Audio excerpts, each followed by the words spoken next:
कभी सोचा है कि हम सिर्फ एक प्राणी थे, जंगल में रहते थे दूसरे जानवरों की तरह। न ज्यादा ताकत थी, न तेज दांत और न ही पंजे। पर फिर ऐसा क्या हुआ जो हम पूरी धरती पर छा गए। नमस्कार दोस्तों, तो आज हम सुनने वाले हैं एक ऐसी ही किताब को जिसका नाम है सेपियंस। तो कहानी की शुरुआत होती है 70,000 साल पहले। उस वक्त दुनिया में सिर्फ हम नहीं थे, बहुत सारे ह्यूमंस थे।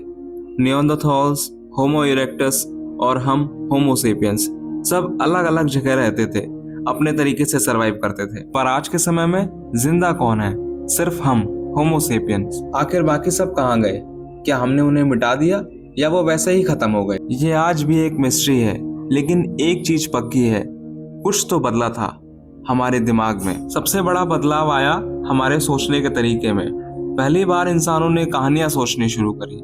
पहले इंसान सोचता था ये खाना है या तो फिर एक शिकारी। इंसानों ने कल्पना करना शुरू कर दिया, जैसे कि देवताओं की, जादू की, समूह की, कानून की। यह सब एक फिक्शन था, लेकिन इसी फिक्शन ने हमें एक दूसरे से जोड़ दिया। सोचिए 150 लोगों का समूह कैसे मिलकर काम करता होगा, जब सब एक जैसा ही सोच रहे हो, एक ही कहानी में विश्वास कर रहे हो। यहीं से आए रिलीजन, राजा महाराजा, देश और पैसा जैसे आइडियाज। हमने बोलने के साथ साथ लोगों की चुगलियां करना शुरू कर दी, आपस में एक दूसरे की बातें करना शुरू कर दी, जैसे कि वो आदमी भरोसे लायक है या नहीं, वह आदमी किस समुदाय से जुड़ा हुआ है। इसी तरीके की बातों से लोगों के अंदर एक भरोसा पैदा होने लगा और फिर ट्रस्ट से बनी एक कम्युनिटी और कम्युनिटी से बनी एक सिविलाइजेशन। जब होमो सेपियंस नए नए कॉन्टिनेंट में पहुंचने लगे तो वहां के बड़े बड़े प्राणी गायब होने लगे, जैसे कि ऑस्ट्रेलिया में जियांट कंगारूस, अमेरिका में मैमूथ्स और साइबर की टूथ कैट्स। और हाँ, बाकी की भी ह्यूमन स्पीसीज एक एक करके गायब होने लगी। सिर्फ एक ही बचे, जो कि हैं हम, होमो सेपियंस। और इसी तरीके से कहानियां आज भी जारी हैं। हम कहानियों को बनाते हैं और उन्हीं कहानियों में जीते हैं। नेशन, रिलीजन, पैसा, ये सब इमेजिनेशन है, और वही इमेजिनेशन ने हमें जानवरों से अलग कर दिया। इसके बाद दौर आता है एग्रीकल्चर का। यह हम इंसानों के लिए सबसे बड़ा बदलाव था कि इंसान ने खेती करना शुरू कर दिया था। आप सोच रहे होंगे कि खेती सबसे बड़ा विकास था इंसानों के लिए, पर सोचिए, क्या यह विकास था या एक जाल जिसमें इंसान फंस गया? जहां 10,000 साल पहले होमो सेपियंस जंगल जंगल जाकर घूमता, शिकार करता, फल तोड़ता और इन्हीं के सहारे अपना जीवन जीता, और तभी वह खेती की तरफ रुक गया। जब इंसान एक जगह रुक गया, वहां खेती करने लगा, तो इंसानों ने अपना वहां एक बसेरा बना लिया। सोचिए, इंसानों ने अपनी सबसे पहली छोटी छोटी झोपड़ियां बनाना शुरू कर दी।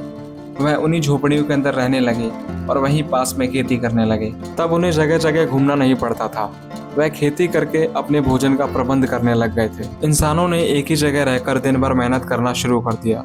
खेतों में पानी देना, बीज बोना, यह सब काम करके वे अपना गुजारा करने लगे। फिर धीरे धीरे करके हमने जानवरों को भी पालना शुरू कर दिया, जैसे भैंस, गाय, बकरी, कुत्ते इत्यादि। पर इस पालन पोषण में हम खुद को भी पालने लगे थे, एक रूटीन में, एक सिस्टमेटिक जोन में। सोचिए, पहले एक आदमी दिन के सिर्फ 5 घंटे काम करता था और बाकी समय आराम करता था और कहानियां बुनता था और नई नई चीजें सीखता था। अब उसी आदमी को 12 घंटे से ज्यादा काम करना पड़ता है अपनी सिर्फ जरूरतें पूरी करने के लिए। जहाँ खेती थी वहाँ लोगों की तादाद बढ़नी शुरू हुई।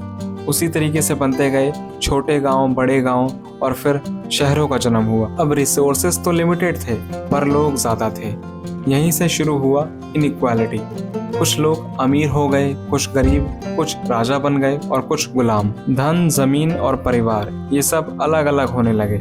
पहली बार दुनिया में मेरा और तेरा शब्द ने जन्म लिया। जब लोगों की तादाद ज्यादा होने लगी तो समाज को चलाने के लिए नियम बनाने पड़े। पर इंसान नियम और कायदे तब मानता जब उसे किसी पर भरोसा होता।